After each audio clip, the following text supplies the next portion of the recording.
Haleluya, haleluya, puji Tuhan. Senang kembali bisa bersama dengan saudara.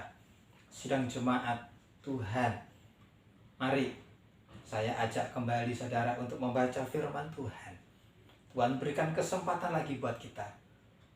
Suatu anugerah yang besar yang Tuhan berikan kepada saya dan saudara. Kita bisa bersekutu lagi dengan Tuhan. Setiap hari, setiap hari, setiap hari. Mari. Kitab Kejadian pasal yang ke-18 ayat yang ke-32. Kejadian 18 ayat ke-32, demikian bunyi firman Tuhan. Katanya, janganlah kiranya Tuhan murka kalau aku berkata lagi sekali ini saja.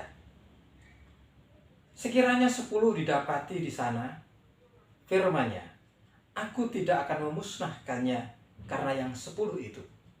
Lalu pergilah Tuhan setelah ia selesai berfirman kepada Abraham, dan kembalilah Abraham ke tempat tinggalnya.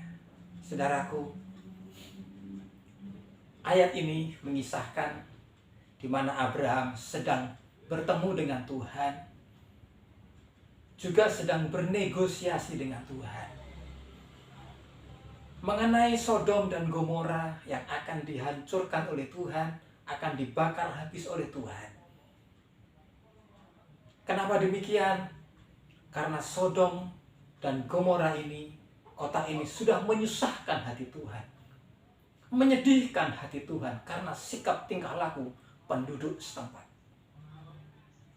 Sangat mengerikan tingkah laku mereka. Makan, minum, pesta, pora, kawin, mawin, tidak karu-karuan kehidupan mereka. Sehingga membuat Tuhan Allah ini menjadi murka, marah kepada bangsa ini, sehingga Tuhan akan memusnahkan baik tumbuhan, baik hewan, bahkan manusia, siapapun itu, besar kecil tua muda, akan dihancurkan oleh Tuhan, akan dimusnahkan semua. Saudaraku, sangat mengerikan sekali. Di sini Abraham negosiasi dengan Tuhan. Tuhan, bagaimana kalau ada 50 orang benar di sana? Tidakkah engkau akan tinggalkan mereka untuk hidup? Tidak akan engkau hancurkan semua, akan musnahkan semua? Tuhan katakan tidak, hanya ke 50 saja. Aku tidak akan murka, tidak akan di bumi hanguskan mereka. Tetapi apa? 50 pun juga tidak ada orang yang benar. Bagaimana Tuhan kalau 45? Tuhan juga katakan tidak ada. Bagaimana Tuhan kalau 40 orang benar saja? Saudaraku, terlihat Abraham bernegosiasi dengan Tuhan. Semakin menurun jumlah orang benar diturunkan oleh Abraham, itu pun juga tidak ada. Bagaimana dengan 30 Tuhan? Itu pun juga tidak ada. Semisal itu ada, Tuhan tidak akan murka, tidak akan marah. Bagaimana dengan 20 Tuhan? Sampai dengan angka yang ke-10. Tuhan pun di sini dikatakan ayat yang ke-30. Aku tidak akan memusnahkannya karena yang 10 itu. Saudaraku, bagaimana ini? Sementara di sana ada orang benar. Ada orang benar yang tinggal di sana.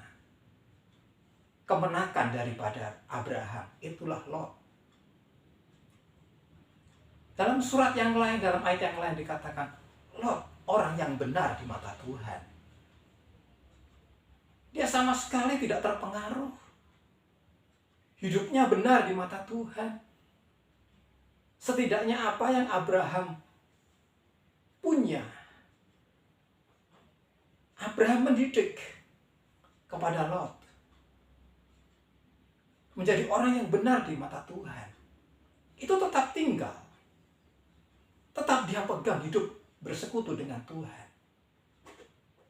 Tingkah lakunya benar di mata Tuhan. Sehingga dalam surat yang lain dikatakan Lot orang yang benar. Atau bisa dikatakan di sini Lot orang yang steril, saudara. Kenapa demikian? Tidak terkontaminasi, tidak terpengaruh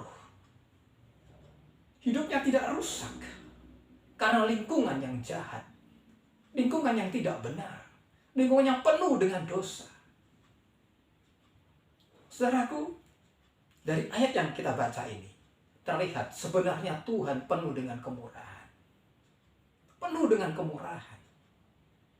Ada kata ada 10 saja orang benar di sana, Tuhan tidak akan memusnahkan mereka. Tapi bagaimana dengan Lot? Mampukah Lot? Dan kenyataannya tidak mampu.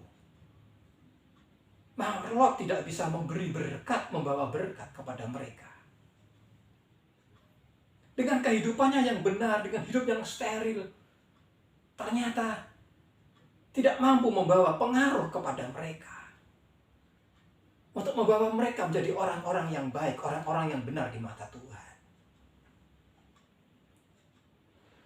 Jadi Lot di sini tidak menjadi berkat bagi mereka. Kembali lagi kepada ayat ini. Sebenarnya Tuhan penuh dengan kemurahan. Ada belas kasihan di sana.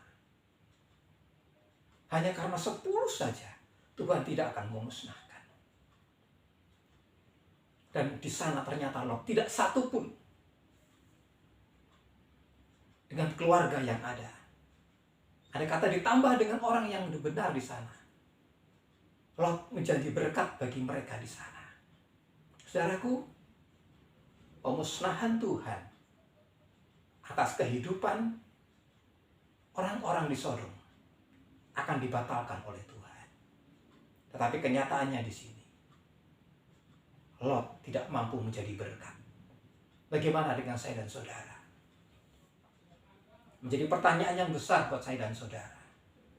Mampukah saya dan saudara menjadi berkat dimanapun kita ada? Menjadi saksi hidup. Menjadi berkat buat mereka yang belum mengenal kepada Tuhan. Yang hidupnya penuh dengan dosa. Mari saya ajak saudara. Sepanjang hari ini, jadilah kita berkat buat mereka. Menjadi contoh yang baik. Kalau kita sudah ditebus oleh Tuhan, jadi orang yang benar di mata Tuhan. Mari kita bersikap, bertingkah laku yang baik, yang benar di mata Tuhan, sehingga mereka bisa melihat. Terlebih dengan perkataan kita, membawa mereka untuk kembali kepada jalan yang benar, bertobat dari kehidupan yang tidak benar, kehidupan yang penuh dengan dosa, percaya kepada Tuhan. Mari saudaraku, mari. Ini firman Tuhan hari ini. Kita renungkan. Siapapun kita, kasihani mereka. Jadilah kita saksi hidup yang buat mereka, sehingga mereka bisa mengenal siapa Yesus. Jadilah berkat. Tuhan penuh dengan belas kasihan. Kemurahan Tuhan itu ada buat saya dan saudara. Buat mereka juga. Selamat beraktivitas. Tuhan Yesus memberkati saudara. Dia Immanuel buat kita semua. Haleluya. Amin.